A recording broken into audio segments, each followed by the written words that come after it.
Tanpa sadar, saat membuka dompet isteriku, aku tak percaya dengan apa yang kulihat. Sebuah benda mencurigakan dalam kemasan berkilauan. Tak lain adalah kondom. Kenapa benda ini ada di sini? Apa dia punya pria lain di belakangku? Di tengah amarah dan kebingungan, aku mengambil sebuah jarum kecil dan menusuk lubang yang sangat halus pada kemasannya. Cerita dimulai. Suatu senja di akhir musim kemarau, Budi Santoso, seorang pria berusia 46 tahun, pulang ke rumah seperti biasa melepaskan dasinya. Waktu untuk mengakhiri rutinitas harian ini selalu terasa damai baginya. Di ruang tengah, istrinya Dewi sedang menyelesaikan cucian piring makan malam, sementara televisi menyiarkan berita petang. "Mas, bisa tolong ambilkan kartuku?" "Ada di dalam tas," kata Dewi dari dapur sambil mengeringkan tangannya yang basah. Biasanya ini adalah permintaan biasa, tetapi hari ini Budi merasa ada sedikit ketegangan dalam suara istrinya. "Di mana katamu?" "Seharusnya di saku dalam dompet." "Aku mau transfer uang saku untuk Sari," jawabnya. Budi mengambil tas kulit hitam milik istrinya dan mengeluarkan dompet dari dalamnya. Selama lebih dari 20 tahun pernikahan mereka, jarang sekali ia menggeledah dompet istrinya. Dewi selalu teliti mengelola keuangan rumah tangga dan Budi mempercayainya sepenuhnya. Saat membuka dompet untuk mencari kartu, dompet itu terasa lebih tebal dari biasanya. Di antara tumpukan kartu kredit dan kartu member terselip beberapa struk belanja. Sebagian besar dari supermarket atau apotek, tetapi beberapa struk dari kafe yang tidak Budi kenali menarik perhatiannya. Aneh, kapan Dewi pergi ke tempat seperti ini? Budi mengamati strak-strak itu lebih teliti. Bukan kafe langganan mereka di dekat rumah, melainkan kafe-kafe di pusat kota. Waktu transaksinya pun tercatat pada sore hari. Apa dia punya urusan khusus di kota? Pikirnya sambil memeriksa tanggalnya yang ternyata dari minggu lalu dan minggu sebelumnya. Ketika tangannya masuk lebih dalam ke dompet untuk mencari kartu, ujung jarinya menyentuh sebuah benda kecil berbentuk persegi. Awalnya ia mengira itu obat atau permen, tetapi setelah dikeluarkan, benda itu adalah sesuatu yang sama sekali tidak terduga, sebuah kondom. Napas Budi seketika tercekat. Ia menatap kemasan kecil di tangannya seolah kehilangan pijakan pada realitas. Benda itu ada di depan matanya tetapi rasanya sulit dipercaya. Yang lebih mengejutkan, bukan hanya ada satu. Saat ia memeriksa saku kecil di bahagian dalam dompet, ia menemukan satu lagi dengan kemasan yang sama. "Apa-apaan ini?" gumam Budi sambil memasukkan kembali benda-benda itu ke dalam dompet. Tangannya gemetar hebat. Selama 46 tahun hidupnya, ia tidak pernah membayangkan akan menghadapi situasi seperti ini. Suara tawa istrinya dari ruang tengah tiba-tiba terdengar asing. Sosok Dewi yang sedang tertawa sendiri menonton TV tampak berbeda dari biasanya, seperti orang yang menyembunyikan sesuatu atau mungkin tenggelam dalam pikirannya sendiri. "Mas, sudah ketemu kartunya?" Suara Dewi terdengar dari dapur. Biasanya Budi akan langsung menjawab, tetapi hari ini tenggorokannya terasa tercekat. "Iya, sebentar," jawab Budi dengan suara yang dipaksakan sambil mengeluarkan kartu yang dicari. Namun, pikirannya dipenuhi berbagai macam pertanyaan. Kenapa ada benda seperti itu di dompet istriku? Sejak kapan dia membawanya dan untuk digunakan dengan siapa? "Makasih Mas," kata Dewi sambil menghampiri dan mengambil kartu itu. Budi mengamati ekspresi wajah istrinya dengan saksama, khawatir jika Dewi menyadari bahawa ia telah memeriksa dompetnya. Namun, Dewi tampak biasa saja. "Aku mau kirim uang saku untuk Sari. Kira-kira berapa ya?" Seperti biasa saja mungkin," jawab Budi singkat. Tidak seperti biasanya. Biasanya ia akan bertanya macam-macam tentang kebutuhan putri mereka, tetapi hari ini ia sama sekali tidak bisa fokus. Dewi menyadari reaksi aneh suaminya dan menatapnya dengan cemas. "Mas, kenapa? Ada masalah di kantor?" Tidak ada apa-apa," kata Budi sambil duduk di sofa dan menatap televisi, tetapi pikirannya sama sekali tidak menyerap apa yang ada di layar. Pikirannya terus berputar pada benda yang ia temukan di dompet istrinya. Setelah lebih dari 20 tahun menikah, mereka tidak pernah berencana untuk memiliki anak lagi dan tidak ada situasi yang memerlukan alat kontrasepsi. Hubungan inti mereka pun sudah jauh berkurang sejak putri mereka, Sari, lahir. Lalu, untuk apa istrinya membawa benda itu? Tiba-tiba kenangan tentang ayahnya melintas di benaknya.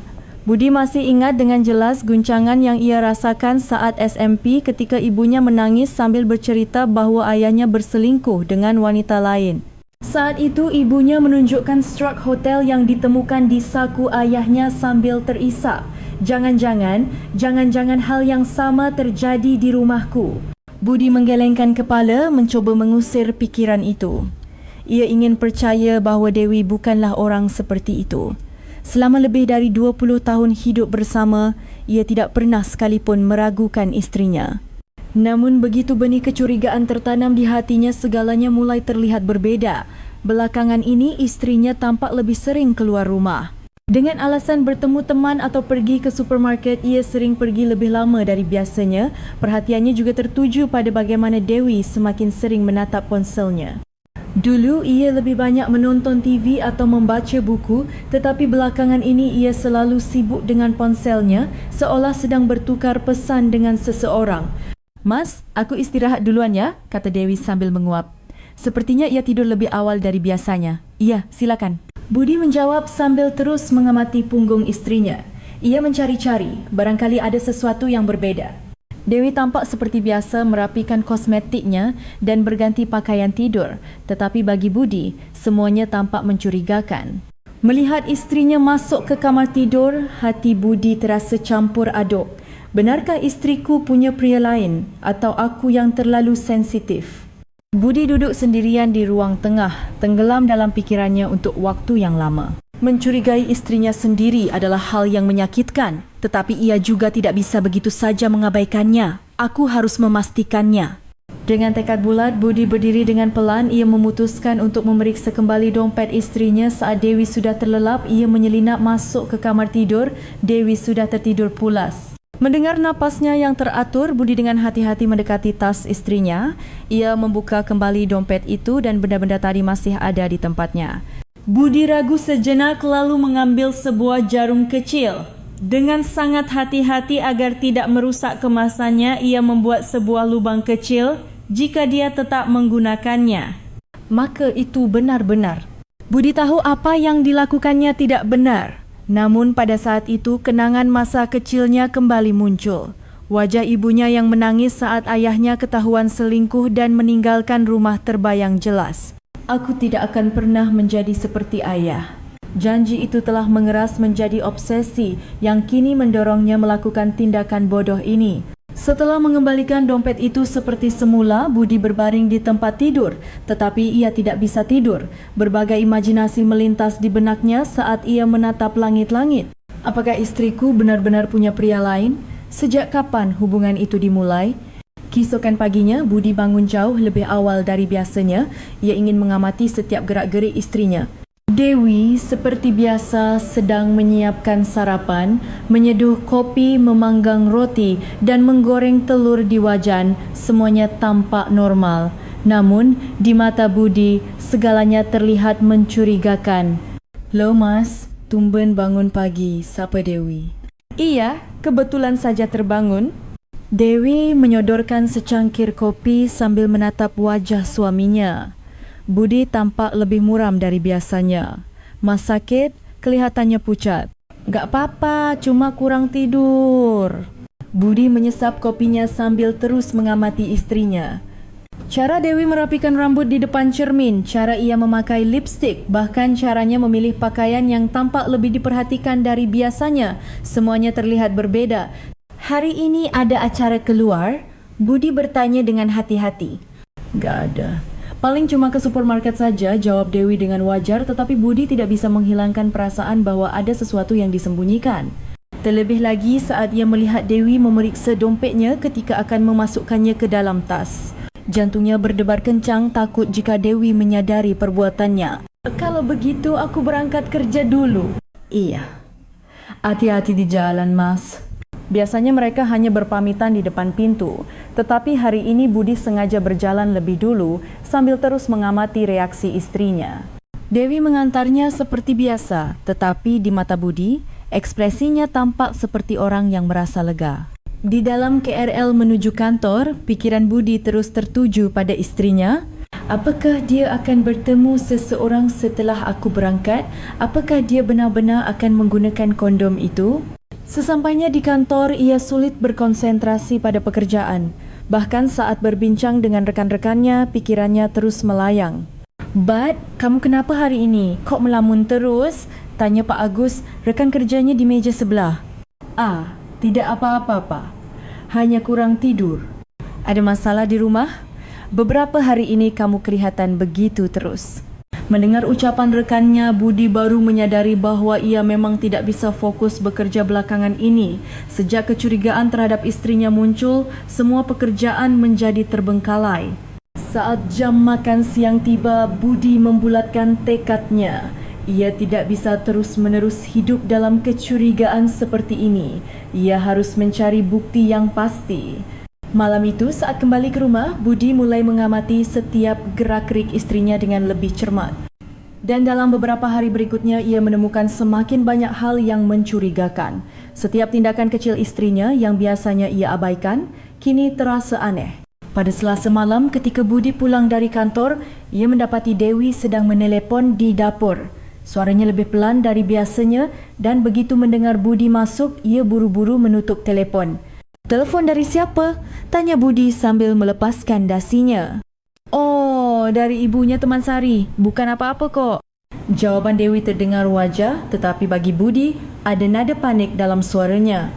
Biasanya Dewi akan bercerita panjang lebar tentang isi percakapannya dengan temannya, tetapi hari ini ia seolah ingin cepat-cepat mengalihkan pembicaraan. "Oh, begitu. Ada kabar penting?" "Nggak ada. Cuma tanya kabar biasa saja." Budi menatap lekat-lekat ekspresi istrinya. Dewi tampak sedikit tegang tetapi sulit untuk mengatakan dengan pasti. Saat makan malam, Budi terus mengamati perilaku istrinya. Dewi meletakkan ponselnya dalam posisi terbalik di atas meja dan setiap kali ada notifikasi pesan masuk, ia akan meliriknya sekilas. Ini tidak seperti biasanya. "Akhir-akhir ini sepertinya banyak sekali pesan yang masuk ya." "Iya, teman-teman di grup WhatsApp ramai sekali," jawab Dewi sambil tersenyum, tetapi bagi Budi, senyum itu terasa canggung. Biasanya, Dewi tidak terlalu peduli dengan obrolan di grup. Keesokan paginya, Budi sengaja berangkat 30 menit lebih lambat dari biasanya. Ia ingin melihat apa yang dilakukan istrinya lebih lama. Benar saja, setelah Budi keluar, Dewi langsung menelepon seseorang.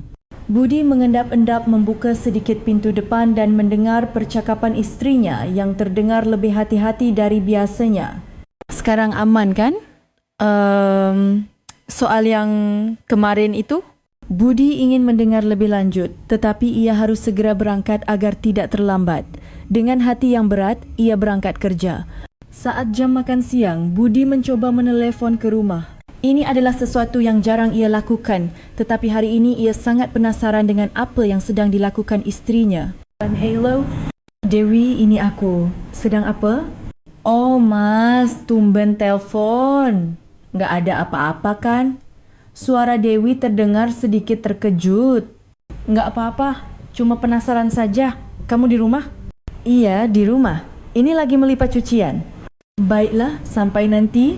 Setelah menutup telefon, Budi merasa ada yang aneh. Suara istrinya terdengar lebih tegang dari biasanya dan sepertinya ia ingin cepat-cepat menyelesaikan percakapan. Malam itu ketika Budi pulang, ia mencium aroma parfum yang asing dari Dewi. Berbeda dari parfum yang biasa istrinya pakai, aromanya lebih kuat. "Beli parfum baru?"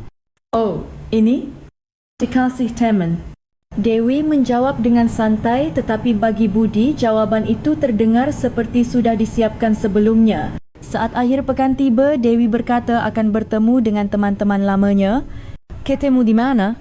"Di kafe daerah Senayan. Sudah lama gak kumpul, jadi mungkin pulangnya agak malam." Mendengar itu, Budi teringat struk-struk yang ia lihat di dompet istrinya beberapa hari lalu. Di antara struk itu, ada yang dari kafe di sekitar Senayan. "Kira-kira pulang jam berapa?" Sepertinya sekalian makan malam. Jadi mungkin jam 9 atau 10 malam. Biasanya Budi hanya akan berkata, "Selamat bersenang-senang." Tetapi hari ini hatinya tidak tenang. Ia memperhatikan Dewi yang sedang bersiap-siap. Sepertinya ia lebih berdandan dari biasanya. Ia mencoba beberapa pasang baju dan riasannya juga lebih tebal. Untuk pertemuan dengan teman-teman, sepertinya terlalu berlebihan. Aku berangkat dulu ya, makan malam di luar saja, jangan tunggu aku. Iya, Cici. Budi mengamati istrinya dari jendela saat ia berjalan pergi. Langkah Dewi tampak lebih cepat dari biasanya dan ia sering memeriksa ponselnya sambil berjalan. Sendirian di rumah, Budi merasa gelisah dan mulai melihat-lihat kamar istrinya. Di atas meja rias ada lebih banyak kosmetik yang berantakan dari biasanya dan di lemari, beberapa pakaian tergeletak di lantai. Jelas sekali jejak keraguan saat memilih pakaian. Di dalam laci, ia menemukan beberapa struk lagi yang belum pernah ia lihat. Struk dari kaunter kosmetik di sebuah department store dengan jumlah yang cukup besar. Budi sama sekali tidak tahu kapan istrinya membeli barang-barang itu. Apakah ini semua untuk bertemu seseorang? Budi menggelengkan kepala begitu pikiran itu muncul. Tanpa bukti yang pasti, ia merasa tidak benar untuk terus mencurigai istrinya. Jam 8 malam masih belum ada kabar dari Dewi. Biasanya, jika akan pulang terlambat, ia akan menelepon terlebih dahulu, tetapi hari ini tidak ada kabar sama sekali. Budi beberapa kali ingin menelepon, tetapi ia menahan diri, takut istrinya akan sadar bahawa ia sedang dicurigai. Pukul 9.10 malam, Dewi akhirnya pulang. Sekitar 30 menit lebih lambat dari yang ia perkirakan. Maaf mas telat, sudah lama nggak ketemu teman-teman jadi lupa waktu. Suara Dewi terdengar lebih ceria dari biasanya, tetapi bagi Budi, itu terdengar dibuat-buat. Seru pertemuannya? Iya. Sudah lama sekali nggak ketemu jadi banyak sekali yang diobrolin. Sambil mendengarkan jawaban istrinya, Budi mengamati penampilan Dewi dengan saksama. Riasannya sedikit luntur dan rambutnya lebih berantakan dari biasanya. Anehnya, aroma parfumnya justru terasa lebih kuat. Teman-teman yang mana? Teman-teman SMA. Sudah lama sekali nggak ketemu. Budi ingin bertanya lebih detail tetapi ia menahan diri agar tidak terkesan menginterogasi. Namun, di dalam hatinya, kecurigaan semakin membesar.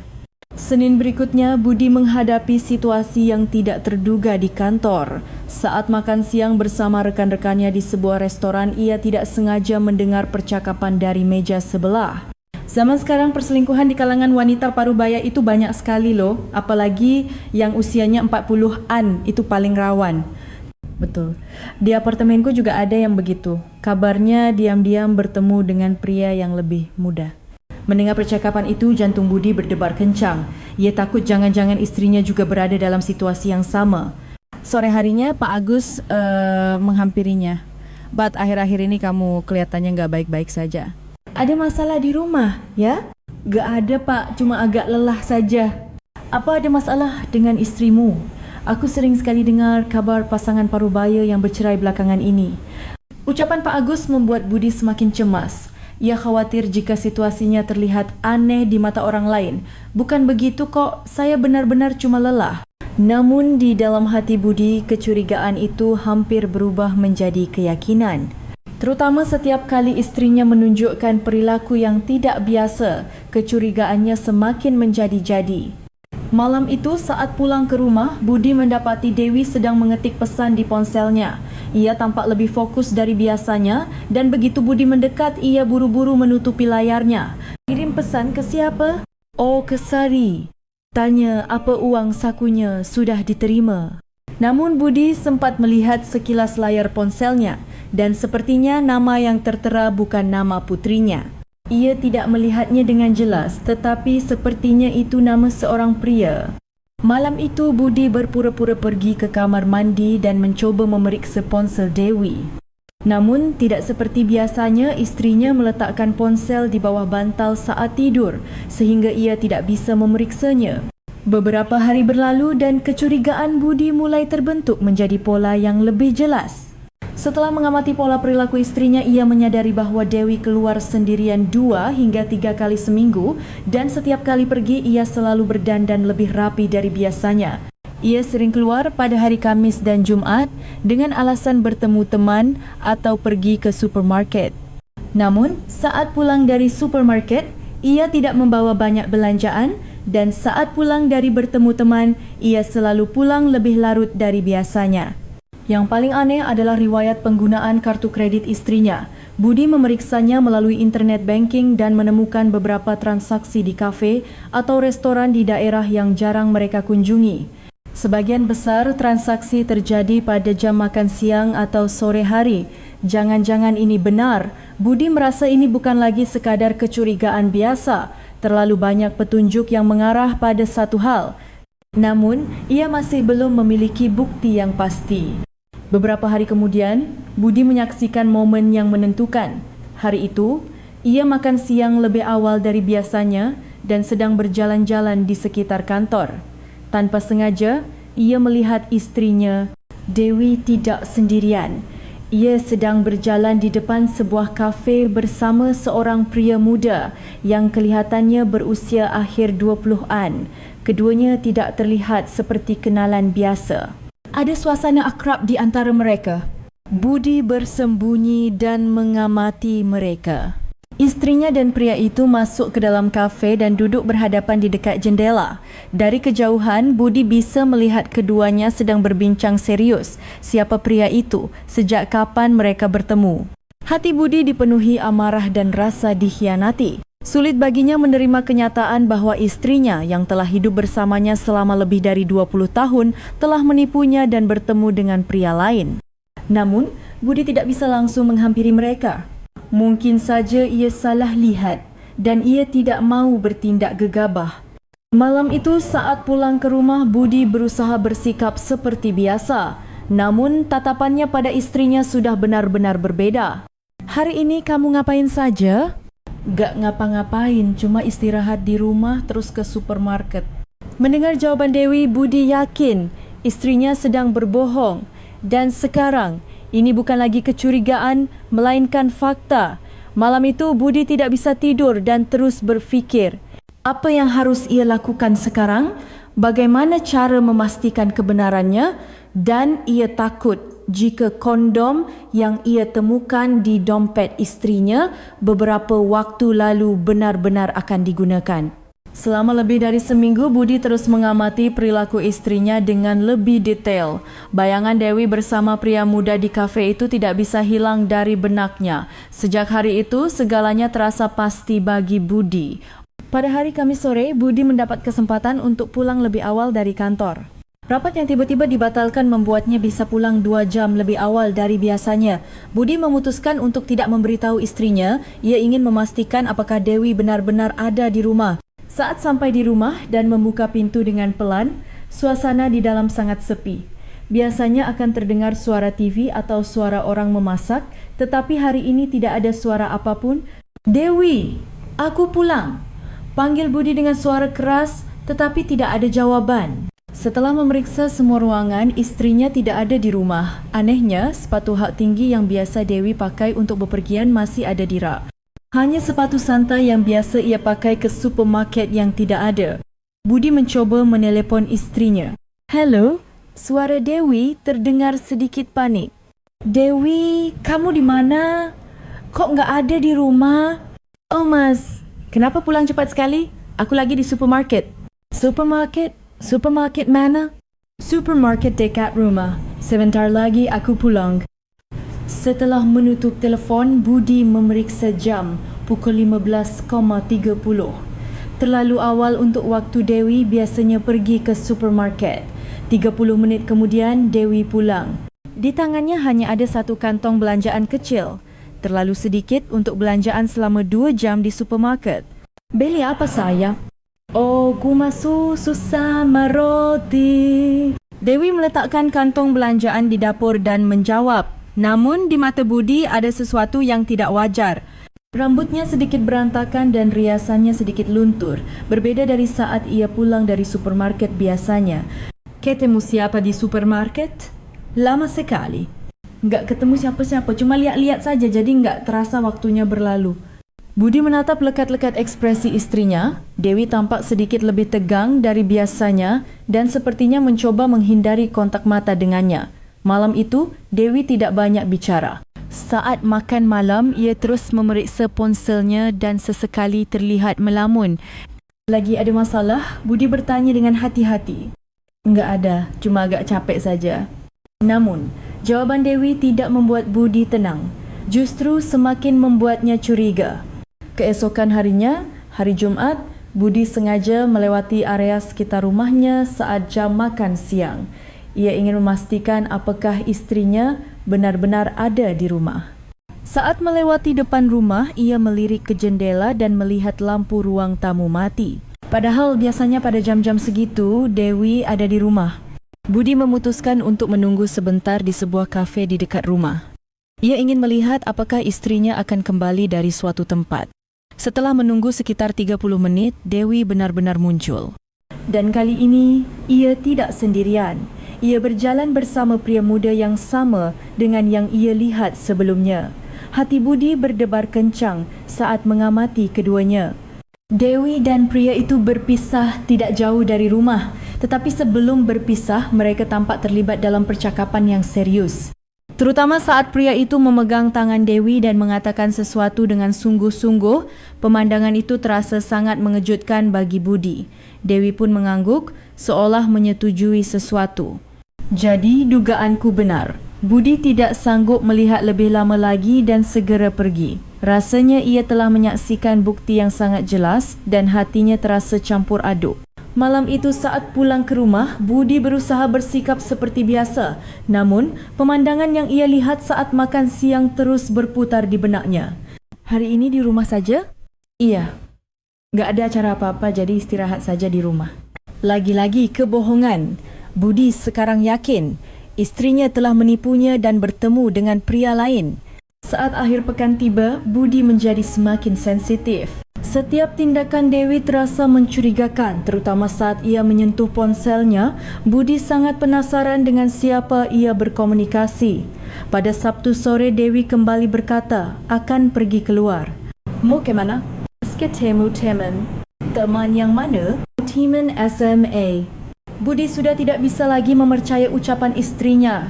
Ia yakin Dewi akan pergi menemui pria muda itu. Setelah Dewi pergi, Budi menghabiskan waktu sendirian di rumah dengan perasaan gelisah. Memikirkan apa yang sedang dilakukan istrinya dan dengan siapa ia bersama membuat amarahnya memuncak. Sekitar jam 8 malam, Budi tidak tahan lagi dan menelepon Dewi. Kamu di mana? Lagi di restoran sama teman-teman. Kenapa? Kapan pulang? Sekitar 1 jam lagi. Setelah menutup telepon, Budi semakin yakin. Dari nada suara istrinya terdengar jelas ada sesuatu yang disembunyikan. 1,5 jam kemudian, Dewi pulang. Riasannya lebih tebal dari biasanya dan pakaian yang ia kenakan berbeda dari yang ia pakai saat berangkat pagi tadi. Ganti baju? Oh iya, tadi sempat mampir ke rumah teman, pinjam baju sebentar. Soalnya kena tumpahan makanan. Lagi-lagi alasan lain. Budi sekarang merasa semua ucapan istrinya adalah kebohongan. Malam itu setelah Dewi tertidur, Budi dengan hati-hati memeriksa kembali dompet istrinya. Ia ingin melihat kondisi kondom yang telah ia lubangi beberapa hari lalu. Saat membuka dompet, kondom itu masih ada di tempatnya, tetapi posisinya sedikit berubah dan ada beberapa struk baru di dalamnya. Salah satunya adalah struk dari sebuah minimarket di dekat sebuah motel. Sekarang sudah jelas, Budi bergumam dalam hati. Ia merasa tidak ada lagi yang perlu diragukan. Senin berikutnya, Budi tidak bisa berkonsentrasi pada pekerjaannya di kantor. Rekan-rekannya sampai menyadari ada yang aneh dengannya karena ia lebih banyak melamun. "Bat, kamu benar-benar enggak apa-apa? Beberapa hari ini aneh sekali," tanya Pak Agus dengan cemas. "Enggak apa-apa, Pak. Kumau kepek saya."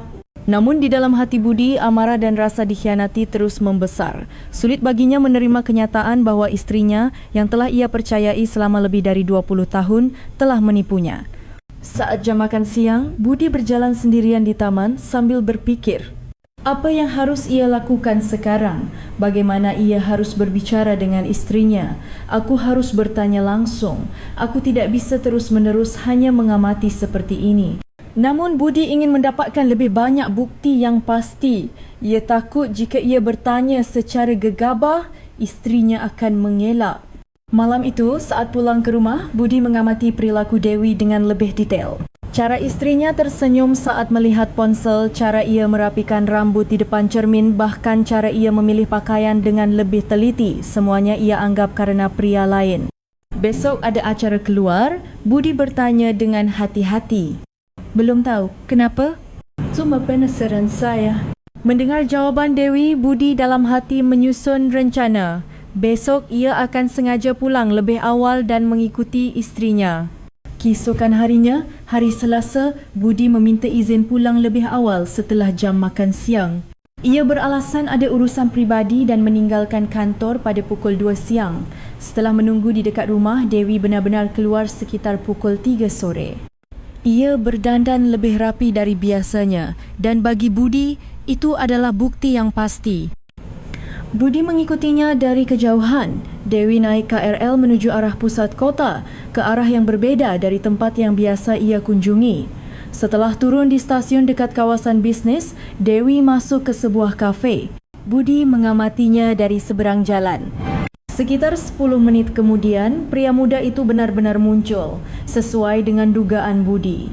Keduanya duduk berhadapan di dalam kafe dan mulai berbincang serius. Budi mendekat untuk mengamati mereka lebih jelas.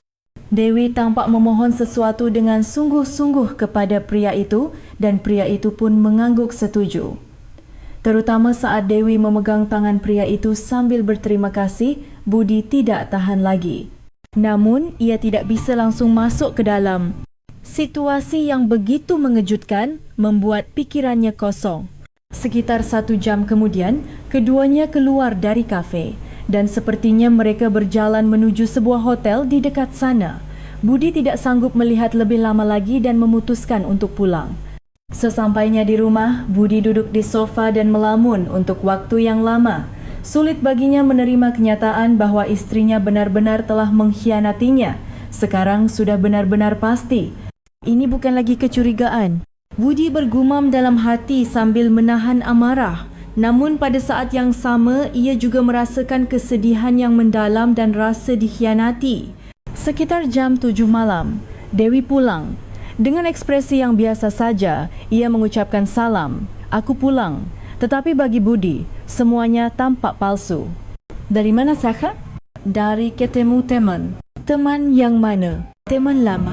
Budi tidak bertanya lebih lanjut. Percuma saja karena istrinya pasti tidak akan mengatakan yang sebenarnya. Malam itu, Budi tidak bisa tidur. Pemandangan yang ia lihat hari itu terus berputar di benaknya. Cara istrinya memegang tangan pria lain, cara mereka berjalan bersama menuju hotel, semuanya teringat dengan jelas. Budi merasa ia harus mengambil keputusan. Ia tidak bisa terus-menerus membiarkan situasi ini berlanjut. Namun, ia masih belum yakin bagaimana cara mendekatinya. Ia memutuskan untuk mengamati beberapa hari lagi, menangkap bukti yang lebih pasti, baru kemudian berbicara dengan istrinya. Dan sampai saat itu tiba, ia akan bersikap seperti biasa. Namun di dalam hati Budi, ia sudah merasa semuanya telah berakhir. Ia tidak pernah membayangkan bahawa pernikahan yang telah berjalan lebih dari 20 tahun akan berakhir seperti ini. 2 minggu berlalu dan keyakinan Budi semakin menguat. Pemandangan yang ia saksikan saat mengikuti istrinya tidak bisa hilang dari benaknya. Terutama saat Dewi berjalan ke arah hotel bersama pria muda itu, rasanya itu menjadi bukti yang tak terbantahkan. Pada Rabu malam saat Budi pulang dari kantor, ia mendapati Dewi sedang menatap ponselnya dengan ekspresi serius. Ia tampak lebih fokus dari biasanya dan begitu mendengar Budi masuk, ia buru-buru membalikkan ponselnya. "Ada telefon penting?" tanya Budi sambil melepaskan dasinya. "Nggak ada. Bukan apa-apa kok." Namun jawaban Dewi terdengar lebih canggung dari biasanya. Terlihat jelas ada sesuatu yang ingin ia sembunyikan. Saat makan malam, Dewi terus-menerus melirik ponselnya. Ketika ada notifikasi pesan masuk, Dewi terkejut dan langsung memeriksa ponselnya yang bagi Budi terlihat sangat mencurigakan. "Dari siapa?" "Oh, dari Sari." Dewi menjawab, tetapi Budi sempat melihat sekilas layar ponselnya dan nama yang tertera bukan nama putrinya. Sepertinya itu nama seorang pria, tetapi ia tidak sempat membacanya dengan jelas. Malam itu, saat Dewi sedang mandi, Budi merasakan dorongan kuat untuk memeriksa ponsel isterinya. Namun, tidak seperti biasanya, Dewi membawa ponselnya ke kamar mandi sehingga ia tidak mendapatkan kesempatan. Keesokan harinya, Kamis sore, Budi kembali bisa pulang lebih awal dari kantor. Rapat penting dibatalkan, membuatnya bisa pulang sekitar 1 jam lebih cepat dari biasanya. Dalam perjalanan pulang, Budi memutuskan untuk tidak memberitahu isterinya terlebih dahulu. Ia ingin memastikan apakah Dewi benar-benar ada di rumah. Saat membuka pintu dengan pelan, ia mendengar suara Dewi dari dalam. Sepertinya ia sedang berbicara di telefon dengan seseorang. Jangan begitu. Itu benar-benar berbahaya. Suara Dewi terdengar lebih sungguh-sungguh dan cemas dari biasanya. Tidak, jangan pernah. Jangan sampai hal seperti itu terjadi lagi. Budi dengan hati-hati mendekati ruang tamu dan menguping pembicaraan istrinya. Mengerti kan, kamu harus benar-benar hati-hati. Kalau sampai orang lain tahu, bisa jadi masalah besar. Pada saat itu Budi yakin istrinya sedang melanjutkan hubungan gelapnya dengan pria muda itu dan saat ini mereka sedang membicarakan hal tersebut. Budi sengaja membuat suara gaduh dari pintu depan dan Dewi buru-buru menutup telepon. Oh mas, kenapa pulang cepat sekali? Wajah Dewi tampak panik. Rapat dibatalkan. Telepon dari siapa? Oh, teman biasa. Sepertinya obrolannya serius sekali. Bukan apa-apa, temanku lagi ada masalah sedikit. Budi menatap lekat-lekat ekspresi isterinya. Dewi tampak sangat tegang dan sepertinya mencoba menghindari kontak mata dengannya. Malam itu, saat Dewi pergi ke kamar mandi, Budi mencoba memeriksa ponsel isterinya. Namun layarnya terkunci sehingga ia tidak bisa melihat isinya. Dewi, yang biasanya tidak pernah mengunci ponselnya, sejak kapan mulai peduli dengan keamanan seperti ini? Jumat pagi, Dewi bangun lebih awal dari biasanya dan bersiap-siap untuk pergi keluar. Riasannya lebih tebal dari biasanya dan ia mencoba beberapa pasang baju, tampak sangat memperhatikan penampilannya. Mau kemana hari ini? Tanya Budi. Ketemu teman, ada urusan penting. Teman yang mana? Teman lama. Jawaban Dewi masih sama tidak jelasnya. Budi sekarang merasa semua ucapan isterinya adalah kebohongan. Kapan pulang? Sepertinya agak malam, makan malam di luar saja. Setelah Dewi pergi, Budi merasa waktu yang ia habiskan sendirian di rumah sangat menyiksa. Memikirkan dengan siapa isterinya sekarang dan apa yang sedang ia lakukan membuat amarahnya memuncak. Sore harinya Budi tidak tahan lagi dan menelepon Dewi. Kamu di mana sekarang? Lagi di kafe sama teman. Kafe mana? Kafe di pusat kota. Kenapa? Ada apa? Suara Dewi terdengar sedikit kesal. Biasanya ia akan menjawab telefon dari suaminya dengan ramah, tetapi hari ini sepertinya ia merasa terganggu. Enggak apa-apa, cuma penasaran saja. Setelah menutup telefon, Budi semakin yakin istrinya sedang bersama pria itu dan menganggap telepon darinya sebagai gangguan. Baru setelah jam 9 malam Dewi pulang. Bagi Budi semua itu adalah bukti bahwa ia telah menghabiskan waktu bersama pria lain. Pulang malam sekali. Maaf, temanku banyak masalah jadi ngobrolnya lama. Masalah apa? Masalah pribadi. Gak terlalu penting kok. Budi tidak bertanya lebih lanjut. Percuma saja karena istrinya pasti tidak akan mengatakan yang sebenarnya. Saat akhir pekan tiba, stres Budi semakin menjadi-jadi. Meskipun bersama Dewi, pikirannya terus melayang ke tempat lain dan setiap tindakan istrinya terasa mencurigakan. Pada Sabtu sore, Dewi kembali berkata akan pergi keluar. Ketemu teman lagi? Iya, masih ada urusan yang belum selesai kemarin. Budi berpikir untuk mengikutinya lagi, tetapi ia merasa itu terlalu terang-terangan dan akhirnya mengurungkan niatnya. Sebaliknya, ia memutuskan untuk menunggu di rumah dan melihat kapan Dewi akan pulang. 1 jam setelah Dewi pergi, Budi melihat-lihat kamar istrinya. Saat membuka laci meja rias, ia menemukan beberapa barang yang belum pernah ia lihat sebelumnya. Lipstik dan parfum baru, serta sebuah kotak hadiah kecil yang terbungkus rapi. Budi membuka kotak hadiah itu dan di dalamnya ada sebuah kalung yang cantik. Apa ini? Kapan dia membeli ini? Budi mengamati kalung itu dengan saksama. Kelihatannya cukup mahal, bukan hadiah darinya dan terlalu mahal untuk dibeli sendiri oleh Dewi. Jangan-jangan ini hadiah dari pria itu? Pikiran itu membuat amarahnya memuncak. Menerima hadiah dari pria lain dan dengan tenang membawanya pulang dan menyembunyikannya, itu tidak masuk akal. Budi mengembalikan kalung itu seperti semula dan kembali ke ruang tamu. Namun hatinya semakin campur aduk. Sekitar jam 8 malam, Dewi pulang dan kali ini ia mengenakan pakaian baru. Benar-benar berbeza dari pakaian yang ia kenakan saat berangkat pagi tadi. Budi sekarang yakin bahawa semua ucapan istrinya adalah kebohongan. Malam itu, setelah Dewi tertidur, Budi kembali memeriksa dompet istrinya. Ia ingin melihat kondisi kondom yang telah ia lubangi beberapa hari lalu. Saat membuka dompet, salah satu kondom telah hilang. Awalnya ada 2, sekarang hanya tersisa 1 dan yang tersisa pun kondisi kemasannya tampak sedikit berbeza. Jadi benar-benar sudah digunakan. Budi sangat terkejut. Sekarang ini bukan lagi kecurigaan, melainkan fakta yang pasti. Istrinya benar-benar telah berhubungan dengan pria lain. Namun ada yang aneh. Jika kondom yang telah ia lubangi itu digunakan, seharusnya ada masalah yang timbul, tetapi ia tidak melihat perubahan apapun pada istrinya. Apa dia belum menyadarinya? Senin berikutnya, Budi sama sekali tidak bisa berkonsentrasi pada pekerjaannya di kantor. Penemuan-penemuan di akhir pekan membuat pikirannya kacau. "But, kamu benar-benar enggak apa-apa? Wajahmu pucat sekali," kata seorang rekannya dengan cemas. "Enggak apa-apa, cuma agak capek saya."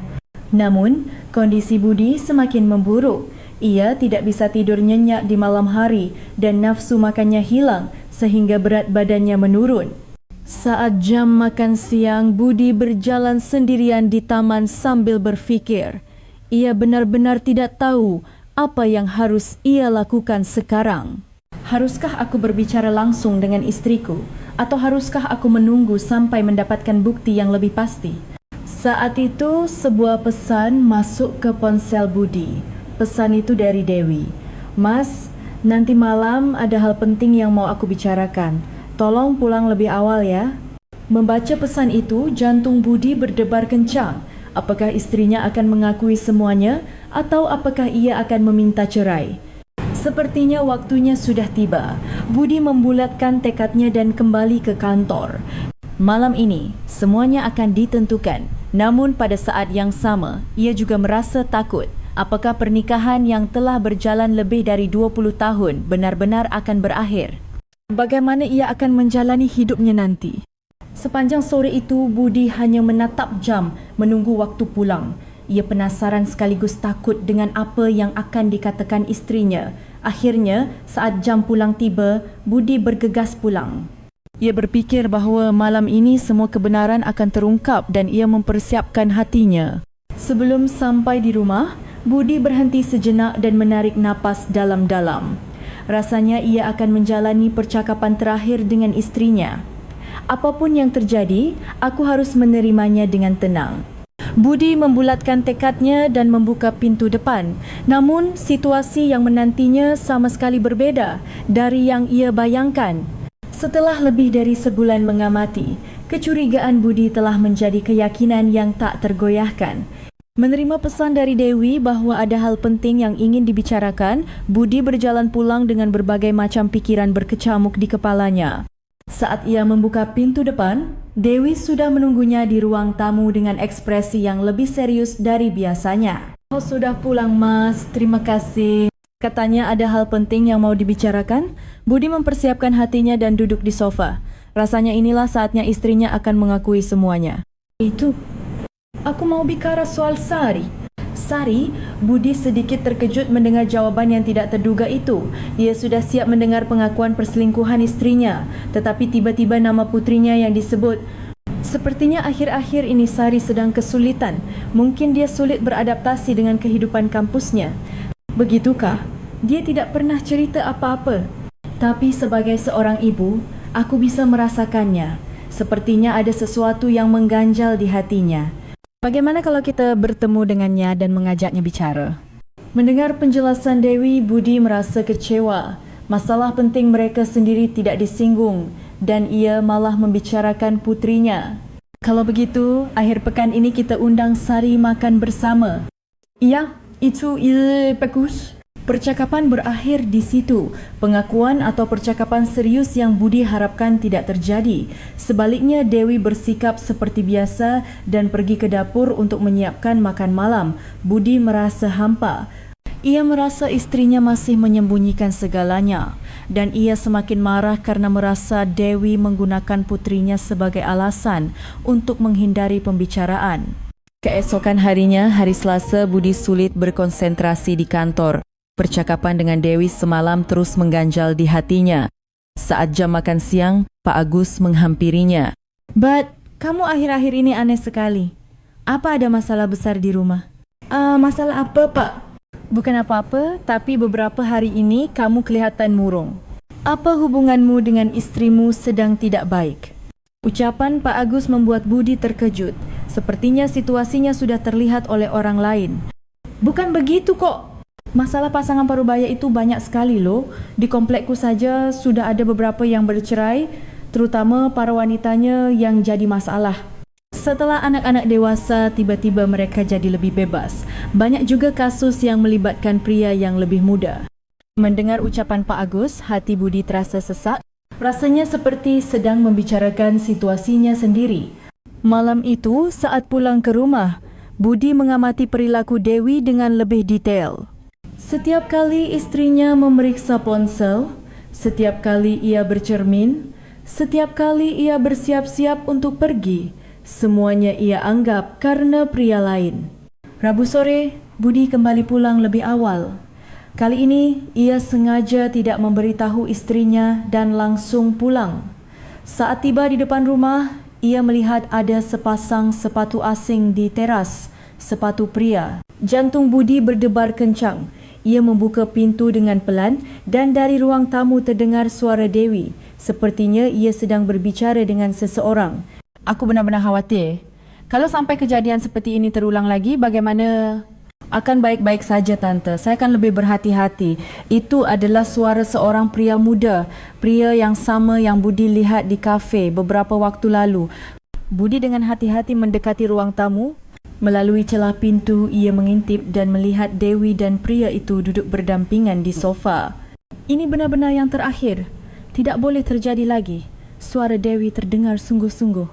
"Baik, Tante. Saya benar-benar minta maaf." Pria itu menundukkan kepalanya seolah sedang meminta maaf. Budi tidak tahan lagi dan langsung masuk ke ruang tamu. "Apa yang sedang kalian lakukan?" Kemunculan Budi yang tiba-tiba membuat Dewi dan pria itu sangat terkejut. "Mas, kenapa pulang cepat sekali?" Wajah Dewi menjadi pucat. Saya permisi dulu." Pria muda itu buru-buru berdiri dan memberi salam. Ia tidak berani menatap mata Budi dan terus menundukkan kepalanya. "Tunggu sebentar, Anda siapa?" tanya Budi dengan tajam. "Dia hanya kenalan," jawab Dewi dengan cepat. "Kenalan macam apa yang sampai datang ke rumah kita dan membicarakan hal seperti ini?" "Bukan apa-apa, dia hanya minta saran." "Aku tidak bisa memberitahumu bukan karena tidak mau, tapi karena ini menyangkut Sari. Kumohon, tunggu sebentar lagi," bisik Dewi. Budi menatap keduanya bergantian dan amarahnya memuncak. Membawa pria itu ke rumah dan bertemu dengannya secara terang-terangan, ini tidak masuk akal. "Saran? Saran apa yang harus dibicarakan di rumah kita?" "Masalah pribadi. Enggak terlalu penting kok." Dewi mencoba menghindari tatapan tajam suaminya. Pria itu tidak tahan lagi dan dengan cepat memakai sepatunya lalu pergi. Budi ingin menahannya tetapi Dewi menghalanginya. "Mas, jangan salah paham. Ini benar-benar bukan apa-apa." "Bukan apa-apa. Membawa pria lain ke rumah dan duduk berduaan itu bukan apa-apa." Suara Budi semakin meninggi. "Dia datang karena butuh bantuan. Jangan berfikir yang tidak-tidak." "Bantuan? Bantuan apa yang sampai harus datang ke rumah?" Dewi tidak bisa menjawab. Sepertinya ada sesuatu yang ingin ia katakan, tetapi pada akhirnya ia hanya diam. Malam itu, suasana di antara Budi dan Dewi menjadi sangat dingin. Saat makan malam hampir tidak ada percakapan dan saat menonton TV, keduanya tenggelam dalam pikiran masing-masing. "Apa benar tidak ada yang kamu sembunyikan?" Budi bertanya untuk terakhir kalinya. Iya, benar-benar bukan apa-apa. Dewi masih mengulangi jawaban yang sama. Malam itu, Budi tidak bisa tidur. Pemandangan yang ia lihat hari itu terus berputar di benaknya. Fakta bahwa istrinya dan pria itu berduaan di rumah dan ekspresi panik mereka saat ia muncul, semuanya adalah bukti yang jelas. Sejak hari Kamis, hubungan antara Budi dan Dewi menjadi semakin canggung. Percakapan sehari-hari yang biasanya mengalir dengan alami kini berkurang dan keduanya menjadi lebih berhati-hati dalam bertindak. Budi sulit berkonsentrasi di kantor. Kondisinya semakin memburuk, sampai-sampai rekan-rekannya khawatir. Bud, kamu benar-benar harus ke rumah sakit. Wajahmu sudah kuning. Saya tidak apa-apa. Tetapi Budi sama sekali tidak baik-baik saja. Ia tidak bisa tidur di malam hari dan nafsu makannya hilang, sehingga berat badannya turun drastis. Jumat malam, saat Budi pulang, Dewi kembali bersiap-siap untuk pergi. Mau ke mana? Ketemu teman. Teman yang mana? Teman lama. Budi tidak bertanya lebih lanjut. Percuma saja, karena istrinya pasti tidak akan mengatakan yang sebenarnya. Setelah Dewi pergi, Budi duduk sendirian di rumah sambil berfikir. Rasanya sudah saatnya ia mengambil keputusan. Saat memeriksa kembali dompet istrinya, semua kondom telah hilang. Dan ada beberapa strok kartu kredit baru di dalamnya. Sebagian besar dari tempat-tempat di dekat motel atau hotel. Sekarang sudah jelas, Budi bergumam dalam hati. Ia merasa tidak ada lagi yang perlu diragukan. Di akhir pekan, Sari datang ke rumah. Melihat putrinya setelah sekian lama membuat Budi senang, tetapi pada saat yang sama, hatinya terasa campur aduk. Ayah, akhir-akhir ini kelihatan kurus sekali. Ayah nggak apa-apa? Nggak apa-apa. Cuma agak sibuk saja. Ibu juga akhir-akhir ini aneh. Apa ayah sama ibu lagi ada masalah? Ucapan Sari membuat Budi terkejut. Sepertinya putrinya juga merasakan ada yang aneh. Nggak ada apa-apa. Jangan khawatir. Tetapi Sari terus menatapnya dengan curiga. Suasana orang tuanya yang biasanya harmonis kini terasa berbeda. Ibu akhir-akhir ini sering sekali pergi dan ayah cuma di rumah saja. Benar gak apa-apa? Ya, benar-benar gak apa-apa. Kamu fokus saja sama kuliahmu. Budi tidak ingin putrinya khawatir dan berusaha bersikap baik-baik saja. Namun di dalam hatinya ia sudah merasa semuanya telah berakhir. Malam itu setelah Sari pulang, Budi memutuskan untuk melakukan percakapan terakhir dengan Dewi. Ia tidak bisa terus-menerus membiarkan situasi ini berlanjut. Dewi, kita perlu bicara serius. Uci, bicara apa, Mais? Kamu pasti tahu, ada masalah di antara kita. Dewi ragu sejenak lalu mengangguk. Iya, aku tahu, tapi sekarang aku belum bisa mengatakannya. Sampai kapan kamu akan menyembunyikannya? Akan segera aku katakan, tolong beri aku sedikit waktu lagi. Mendengar jawaban istrinya, Budi semakin yakin. Jelas sekali ada sesuatu yang besar yang sedang ia persiapkan. Mungkin ia akan meminta cerai, atau mungkin ia berencana untuk pergi bersama pria itu. Baiklah, tapi aku tidak bisa menunggu terlalu lama. Terima kasih, aku janji akan segera menceritakan semuanya. Malam itu, Budi tidak bisa tidur nyenyak. Pikiran bahwa pernikahan yang telah berjalan lebih dari 20 tahun akan segera berakhir terasa sangat berat. Namun pada saat yang sama, ia juga berpikir bahwa jika semuanya berakhir, mungkin hatinya akan lebih lega. Beberapa hari berlalu dan Budi menjadi semakin sensitif. Setiap tindakan Dewi mengganggunya dan berada di rumah terasa menyiksa. Dan akhirnya, saat itu tiba. Saat di mana Budi tidak tahan lagi dan meledakkan segalanya. Setelah merasa cukup yakin, hati Budi sudah sampai pada sebuah kesimpulan. Namun di dalam hati Dewi ada kegelisahan yang sama sekali berbeda yang sedang membara. Sebuah kebenaran yang tidak diketahui Budi dan kegalauan mendalam tentang kapan dan bagaimana cara memberitahukannya. Pada Selasa sore, Dewi duduk sendirian di rumah tenggelam dalam pikirannya. Belakangan ini tatapan suaminya menjadi lebih tajam dan nada bicaranya pun berbeda dari biasanya. Ia bisa merasakan bahawa suaminya sedang mencurigai sesuatu, tetapi ia belum bisa mengatakannya. Ponselnya berdering, itu Doni. Tante, selamat sore. Doni, kamu nggak apa-apa? Bagaimana kabarmu sekarang? Terima kasih atas perhatiannya Tante, tapi sepertinya Om Budi menatap saya dengan aneh. Apa beliau salah paham ya? Dewi menghela napas. Ternyata Doni juga merasakan tatapan Budi. Mungkin saja. Maafkan aku ya. Tidak apa-apa Tante, tapi bagaimana kalau kita ceritakan saja pada Sari sekarang, terus-menerus menyembunyikan ini sepertinya ada batasnya. Iya, sepertinya begitu. Aku akan segera memberitahunya. Setelah menutup telefon, Dewi tenggelam dalam kegalauan yang mendalam. Semua ini ia mulai untuk melindungi putrinya, Sari, tetapi sekarang hubungannya dengan suaminya pun ikut hancur. Saat Budi pulang kerja lebih awal dan tiba di rumah, Dewi masih duduk di sofa, melamun. Lagi ada masalah? Tanya Budi. Tetapi Dewi ragu-ragu untuk menjawab. Bukan apa-apa, cuma lagi banyak pikiran saja. Kamu akhir-akhir ini aneh sekali. Sepertinya ada yang kamu sembunyikan. Ucapan Budi membuat hati Dewi sakit. Memang benar ada yang ia sembunyikan, tetapi itu sama sekali berbeda dari apa yang dipikirkan suaminya. Kamu akan segera tahu. Zegera, kapan? Tolong beri aku sedikit waktu lagi. Aku janji akan segera menceritakan semuanya.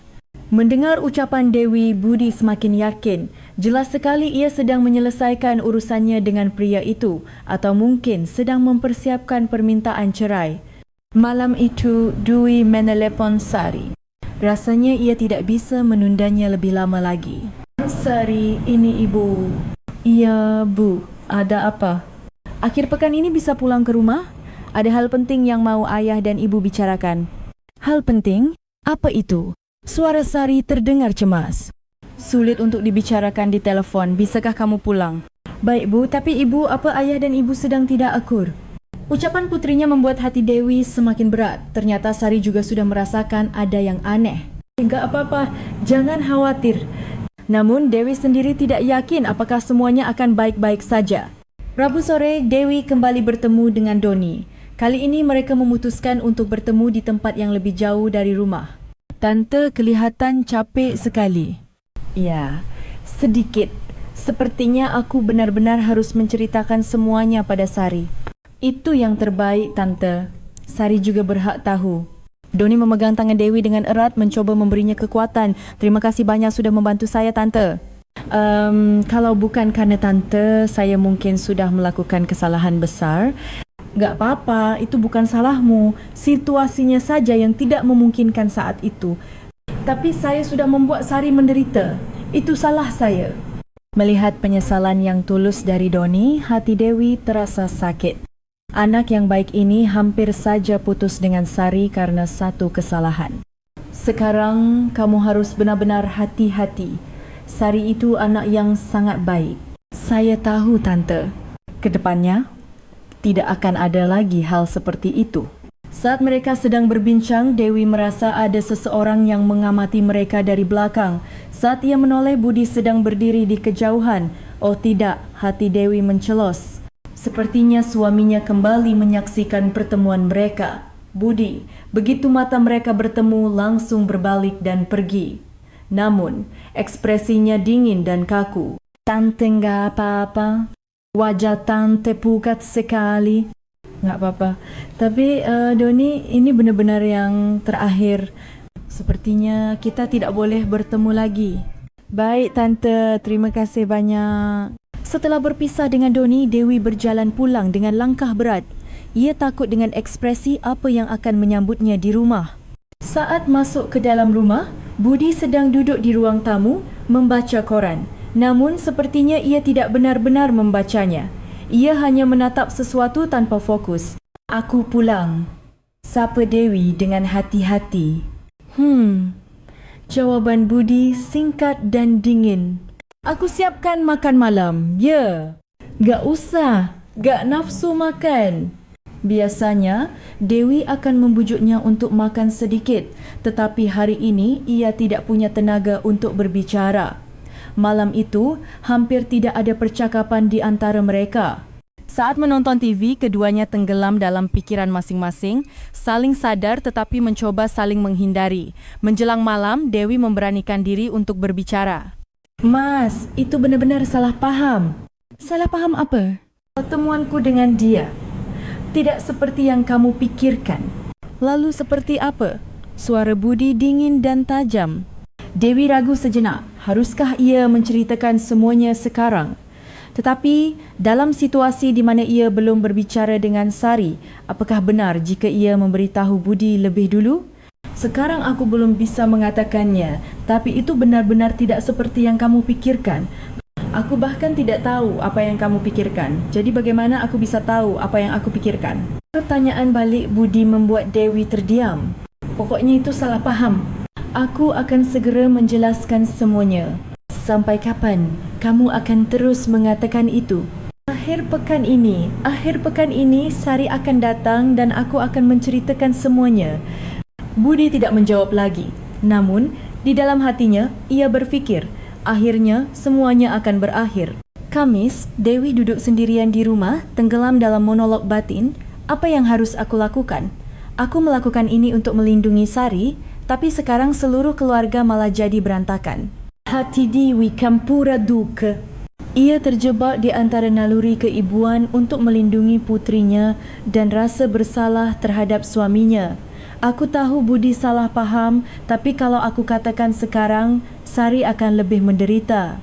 Tapi kalau terus disembunyikan juga tidak bisa. Dewi menghela napas dalam-dalam. Pilihan apapun yang ia ambil sepertinya akan ada yang terluka. Ponselnya berbunyi. Sebuah pesan dari Sari. Bu, akhir pekan ini aku pulang. Tapi sebenarnya ada urusan penting apa? Aku khawatir sekali. Membaca pesan putrinya, Dewi hampir menangis. Ia belum mengatakan apa-apa pada Sari tetapi putrinya sudah khawatir. Semua ini kulakukan untuk Sari tapi pada akhirnya Sari yang paling menderita. Malam itu saat Budi pulang, Dewi sudah menata hatinya. Mas, duduklah. Ada yang mau aku bicarakan? Apa? Duduklah dulu. Budi duduk di sofa dan menatap istrinya. Sepertinya ia akan mengakui semuanya. Pertama, aku minta maaf. Maaf sudah membuatmu menderita. Tapi semua yang aku lakukan adalah demi keluarga kita, terutama demi Sari. Mendengar ucapan Dewi, Budi semakin yakin. Jelas sekali ia akan meminta cerai dengan alasan putrinya. Karena Sari? Iya, karena Sari. Tapi sekarang aku belum bisa menjelaskan detailnya. Akhir pekan ini Sari akan datang dan aku akan menceritakan semuanya. Jadi sampai saat itu situasinya akan terus seperti ini. Maaf. Aku benar-benar minta maaf. Dewi menundukkan kepalanya dan meminta maaf. Namun permintaan maaf itu justru semakin meyakinkan Budi. Malam itu keduanya berbaring di ranjang yang sama tetapi dengan pikiran yang berbeda. Budi berpikir akhirnya akhir pekan ini semuanya akan berakhir. Pernikahan 20 tahun lebih akan berakhir seperti ini. Dewi di sisi lain cemas. Jika aku menceritakan semuanya akhir pekan ini, apakah Budi akan mengerti? Dan bagaimana Sari akan menerimanya? Jumat sore, Dwi kembali menelepon Sari. Sari, besok kalau kamu datang, ada yang mau ayah dan ibu bicarakan bersama. Iya bu, tapi bu, apa benar-benar tidak bisa diberi sedikit petunjuk? Aku khawatir sekali. Dewi ragu sejenak. Haruskah aku beritahu sedikit atau lebih baik bertemu langsung? Ini soal Doni. Doni kenapa? Suara Sari terdengar cemas. Sulit dibicarakan di telefon, besok kita bicara ya. Baik, Bu. Setelah menutup telefon, Dewi menghela napas. Besok semua kebenaran akan terungkap dan barulah semua kesalahpahaman ini akan selesai. Namun pada saat yang sama, ia juga takut. Bagaimana reaksi Budi setelah mengetahui kebenarannya dan bagaimana hubungan keluarga mereka akan berubah? Sulit untuk diprediksi. Malam itu sebelum tidur, Dewi merenung untuk terakhir kalinya. Apakah pilihanku benar? Niatku untuk melindungi Sari pada akhirnya malah membuat seluruh keluarga menderita. Namun sudah tidak ada jalan untuk kembali. Besok semuanya akan terungkap dan setelah itu mereka harus memulai awal yang baru. Budi pun sama, ia sedang menunggu hari esok.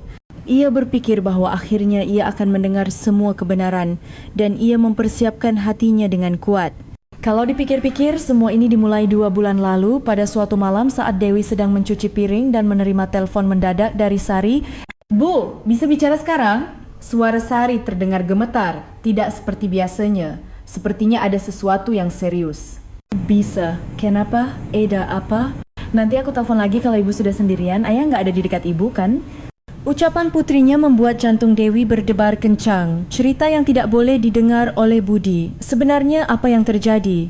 Ayah di ruang tamu. Ibu sendirian di dapur. Ceritakan saja. Bu, suara Sari terdengar bercampur isak tangis. Aku dalam masalah besar. Masalah apa? Ada apa? Sepertinya aku hamil. Mendengar kata-kata itu, pikiran Dewi seketika kosong. Putrinya yang baru semester pertama kuliah hamil? Apa? Sari, kamu berkanda kan? Benar, Bu. Sudah lebih dari seminggu aku telah menstruasi. Aku takut sekali. Dewi hampir saja menjatuhkan piring yang sedang ia pegang. Untungnya, ia berhasil mengendalikan diri dan meletakkannya dengan hati-hati di wastafel. Sari, tenang dulu, tenang dan ceritakan pelan-pelan. Bu, bagaimana ini? Kalau ayah tahu, aku bisa dimarahi habis-habisan. Sari menangis tersedu-sedu di telefon. Dewi pun hampir menangis, tetapi ia tahu ia harus kuat di depan putrinya. Kita harus pastikan dulu. Mungkin saja kerana stres. Apa kamu melakukan itu dengan Doni? Iya, sekali. Benar-benar hanya sekali. Tapi waktu itu, Sari tidak bisa melanjutkan kata-katanya. Waktu itu kenapa kalian tidak hati-hati? Doni bilang tidak apa-apa. Bu, aku benar-benar bodoh. Dewi menghela napas panjang. Ia ingin sekali memarahi putrinya, tetapi ia tahu ini bukan saatnya. Baiklah. Kita pastikan dulu besok kita ke doktor. Ibu akan menemanimu and tentu saja, jangan khawatir. Terima kasih, Bu, tapi tolong jangan beritahu ayah, ku mohon. Dewi sangat mengenal sifat suaminya, Budi. Jika Budi tahu putrinya hamil, ia pasti akan sangat terkejut dan marah besar pada Doni.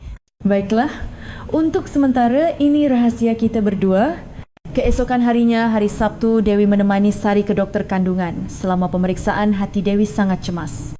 Untungnya, hasilnya menunjukkan bahawa Sari tidak hamil.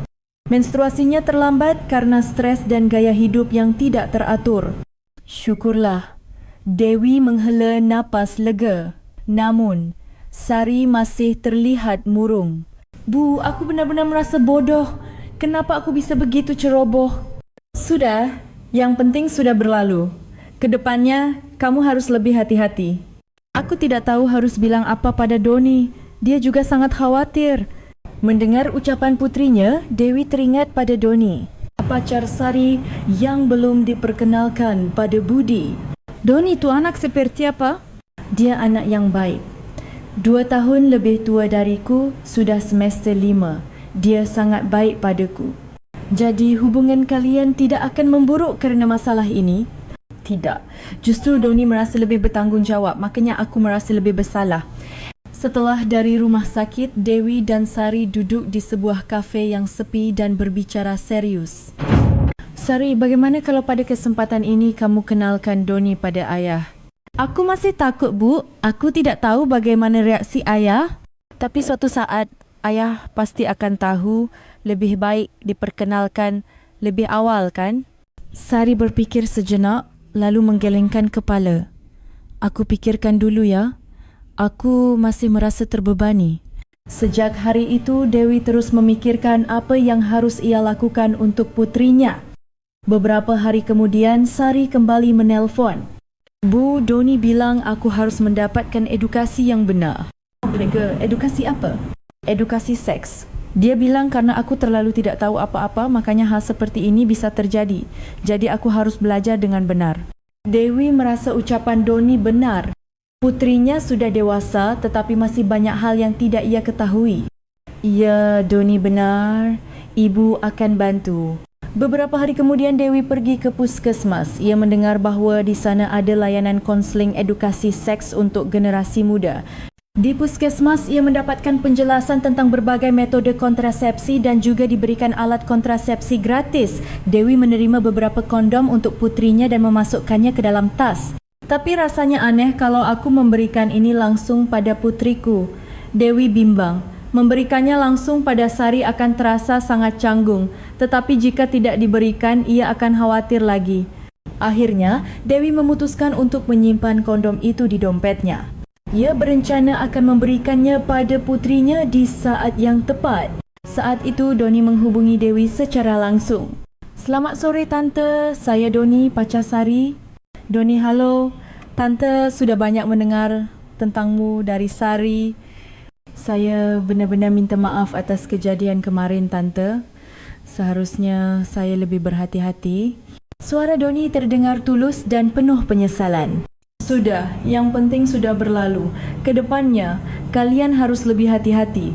Tante, apa saya boleh bertemu dengan Tante kapan-kapan? Saya ingin meminta maaf secara langsung. Dewi bisa merasakan ketulusan Doni.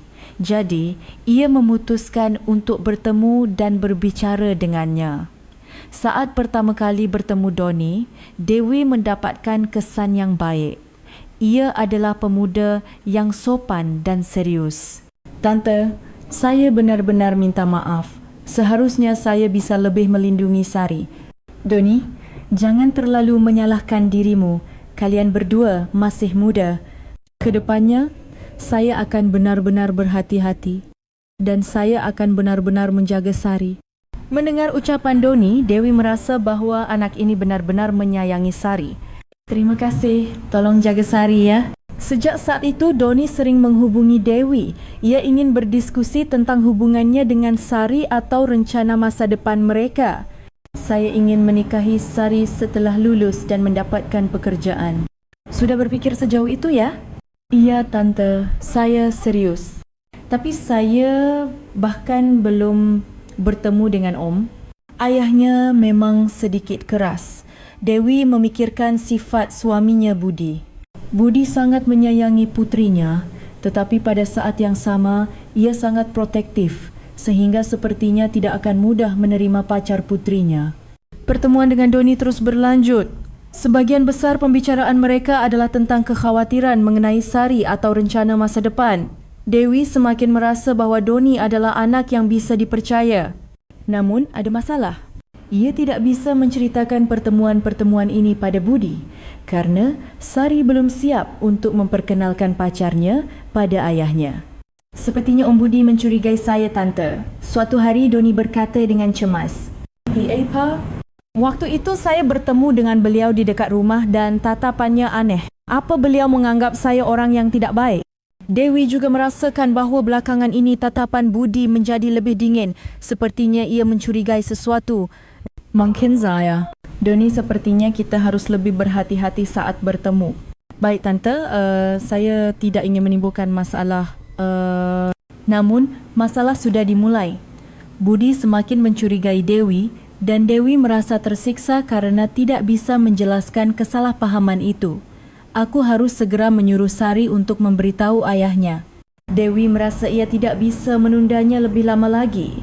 Jika situasi ini terus berlanjut, seluruh hubungan keluarga mereka bisa hancur. Namun, Sari masih ragu-ragu. Bu, tolong tunggu sebentar lagi. Nanti kalau hubungan kami dengan Doni sudah lebih stabil, aku akan memperkenalkannya. Sari, karena kamu, suasana di rumah jadi aneh. Ayahmu mencurigai ibu. Benarkah? Ayah bilang apa? Dia tidak mengatakan apa-apa secara langsung, tapi suasananya tidak seperti dulu lagi.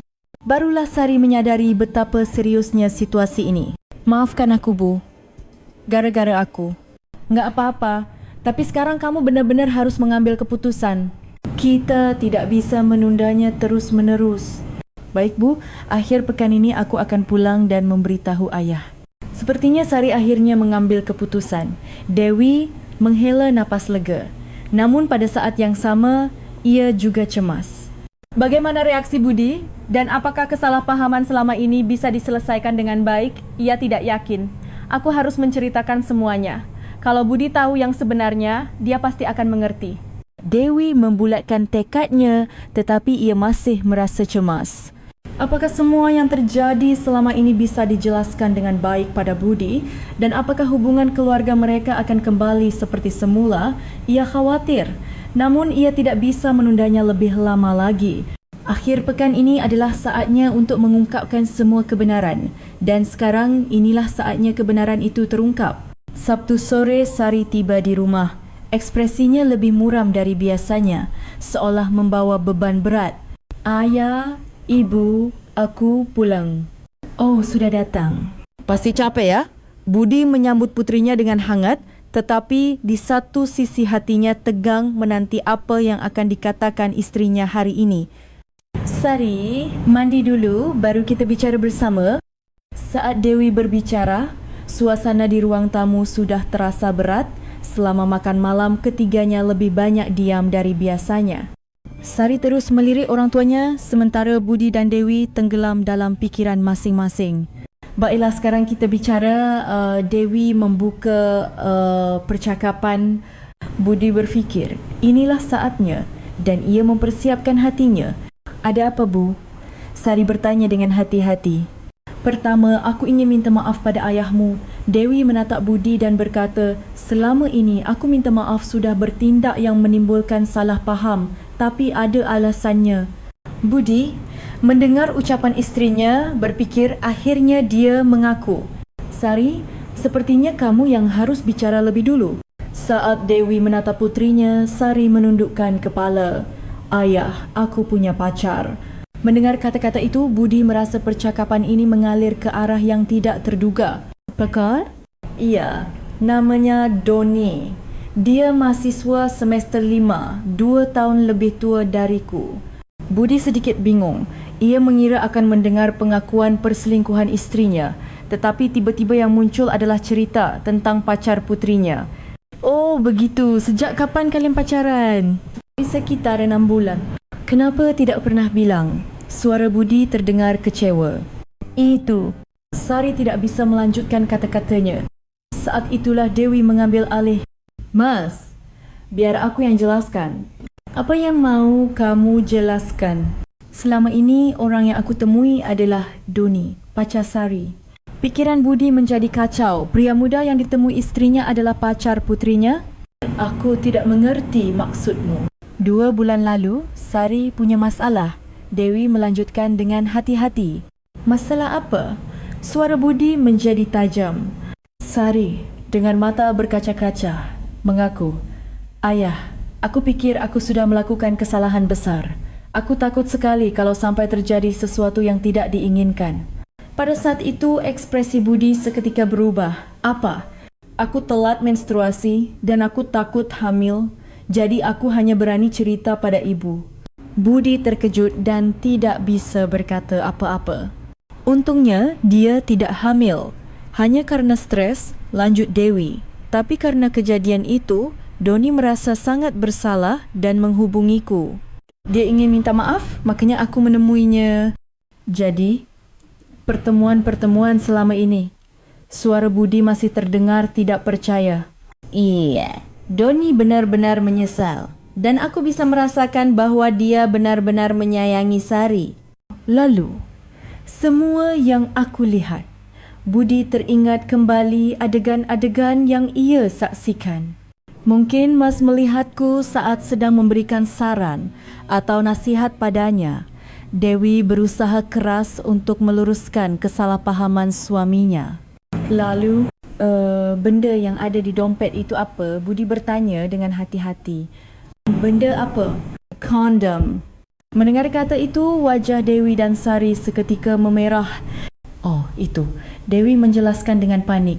Itu dari puskesmas. Waktu aku ikut konseling edukasi seks, aku berniat memberikannya pada Sari. Edukasi seks? Karena kejadian ini, aku sadar bahwa Sari masih sangat tidak tahu apa-apa. Jadi aku pikir dia perlu mendapatkan edukasi yang benar. Budi perlahan-lahan mulai memahami situasinya. Namun masih ada beberapa hal yang sulit ia percaya. Lalu kenapa kamu selalu berbohong setiap kali pergi keluar? Bukan berbohong, tapi aku belum bisa mengatakannya. Aku hanya mencari alasan. Dewi menatapnya dengan raut wajah bersalah. Sari belum siap. Dia takut memperkenalkan pacarnya pada ayah. Sari mengangguk dan berkata, aku takut ayah marah, jadi aku terus menundanya. Mendengar ucapan putrinya, hati Budi terasa campur aduk. Ia baru menyadari betapa besar kesalahpahaman yang telah ia buat. Jadi, saat aku melihat kalian di rumah, Doni datang untuk meminta maaf secara langsung. Tapi tiba-tiba Mas datang. Dewi menjelaskan dan Budi teringat kembali kejadian hari itu. Jadi karena itu kalian begitu panik? Iya, kami belum siap untuk memperkenalkannya, tapi tiba-tiba bertemu begitu saja. Budi sekarang mulai memahami seluruh situasinya. Namun pada saat yang sama, ia juga merasa malu karena telah berpikir yang tidak-tidak. Jadi, selama ini Budi tidak bisa melanjutkan kata-katanya. Ia terlalu malu karena telah mencurigai istrinya. Gak apa-apa, Mas. Situasinya memang bisa membuat salah paham. Dewi mencoba menenangkan suaminya. Tapi kenapa tidak bilang dari awal? Kamu tahu betapa menderitanya aku. Suara Budi terdengar penuh penyesalan. Maaf, tapi aku harus memikirkan Sari lebih dulu. Ini salahku, Ayah. Jangan marahi Ibu. Sari berkata sambil menangis. Aku yang tidak punya keberanian. Aku takut pada Ayah. Jadi aku terus menundanya. Melihat air mata putrinya, hati Budi sakit. Apa aku Ayah yang begitu menakutkan? Sari, apa Ayah begitu menakutkan? Bukan menakutkan, tapi aku takut Ayah kecewa. Bodoh, kalau kamu bahagia, Ayah juga bahagia. Budi memeluk putrinya dan berkata, kalau begitu, sepertinya Ayah harus bertemu dengan Doni. Benarkah? Wajah Sari menjadi cerah.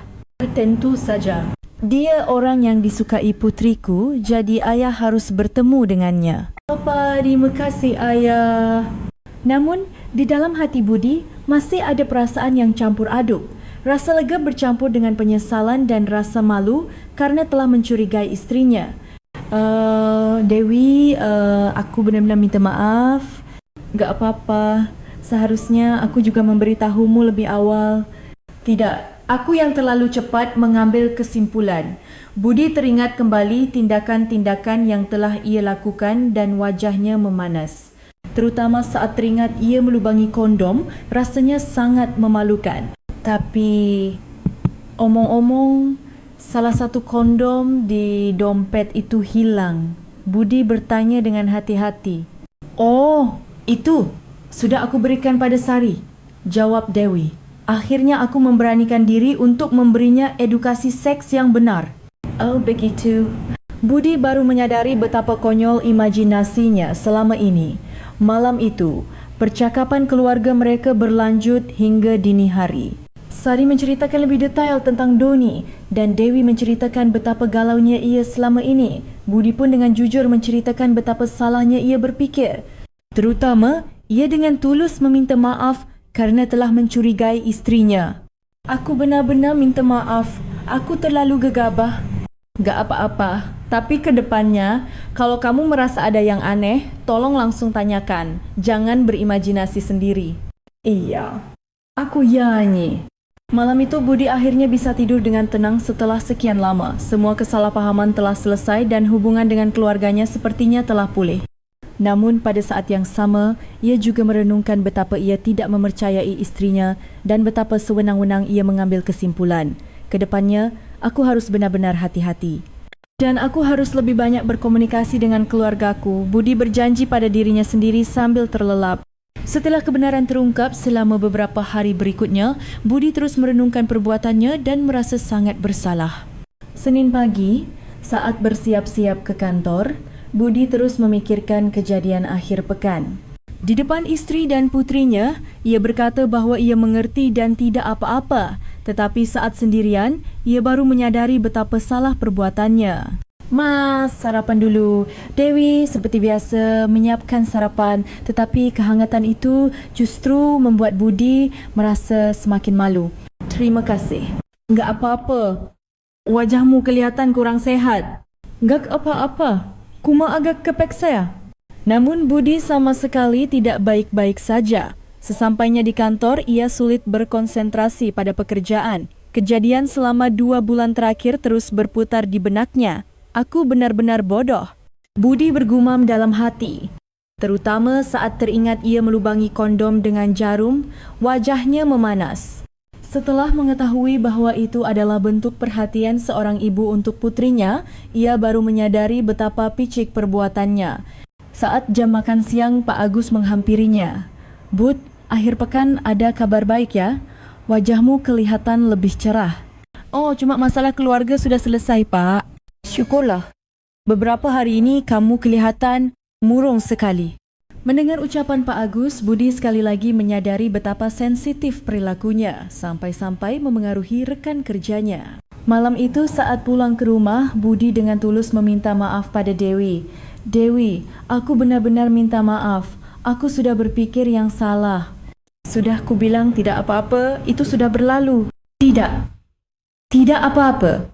Betapa aku telah mencurigaimu, aku benar-benar malu. Suara Budi terdengar penuh penyesalan, terutama saat aku menemukan itu di dompetmu. Aku tahu, aku sadar posisinya berubah, kata Dewi yang membuat Budi semakin malu. Dan sebenarnya, aku melakukan hal yang lebih parah. Lebih parah? Aku melubangi kondom itu dengan jarum. Mendengar itu, Dewi terdiam sejenak. Apa? Aku benar-benar minta maaf. Rasanya aku sudah gila saat itu. Budi menundukkan kepalanya dalam-dalam. Mas, Dewi terkejut dengan tindakan suaminya, tetapi pada saat yang sama ia bisa memahami betapa menderitanya Budi. Aku mengerti betapa sulitnya bagimu, tapi sampai segitunya. Aku tahu, aku benar-benar salah. Aku tidak akan pernah berfikir seperti itu lagi.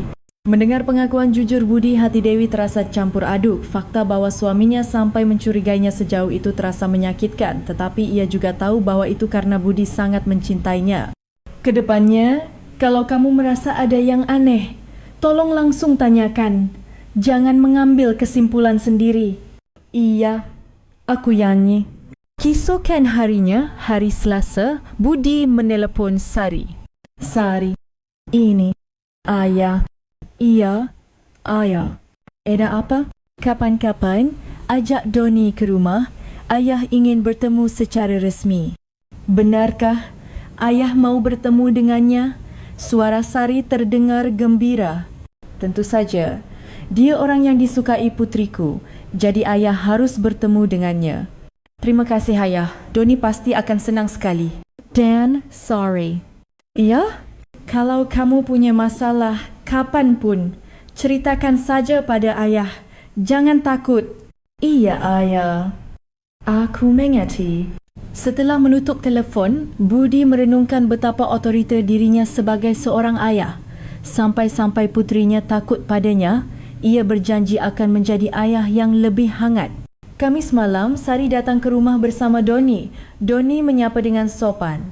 Selamat malam, Om. Saya Doni. Oh, Doni.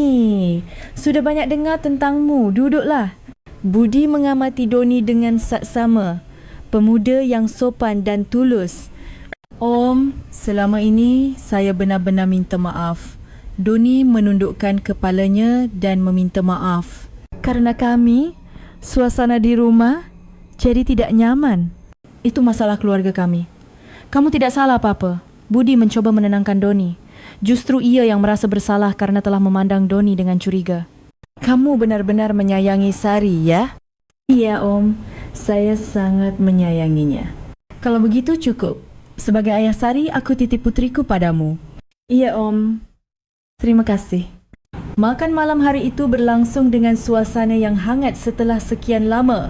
Sambil berbincang dengan Doni, Budi merasa bahawa pemuda ini benar-benar orang yang baik. Doni, kedepannya sering-sering main ke sini ya. Iya, Om. Terima kasih. Dan kalau pacaran dengan Sari, hati-hati ya. Ucapan Budi membuat Doni dan Sari sama-sama memerah. Iya, Om. Baik. Malam itu, Budi dan Dewi minum teh bersama sambil berbincang. Doni anak yang baik, ya? Iya kan? Sejak pertama bertemu, aku sudah punya kesan yang baik. Keputusanmu untuk membantunya benar-benar tepat. Budi mengakui kebijaksanaan istrinya, tapi andai saja kamu memberitahuku lebih awal. Maaf, aku lebih memikirkan Sari. Aku tahu, itu perasaan yang wajar sebagai seorang ibu. Budi sekarang bisa memahami hati istrinya. Beberapa hari kemudian, Budi merasa dirinya berubah. Ia berusaha untuk lebih banyak berkomunikasi dengan keluarganya dan tidak terburu-buru mengambil kesimpulan. Mas, tadi Tony telefon. Oh ya? Dia bilang apa? Katanya minggu depan dia mahu memperkenalkan Sari pada orang tuanya.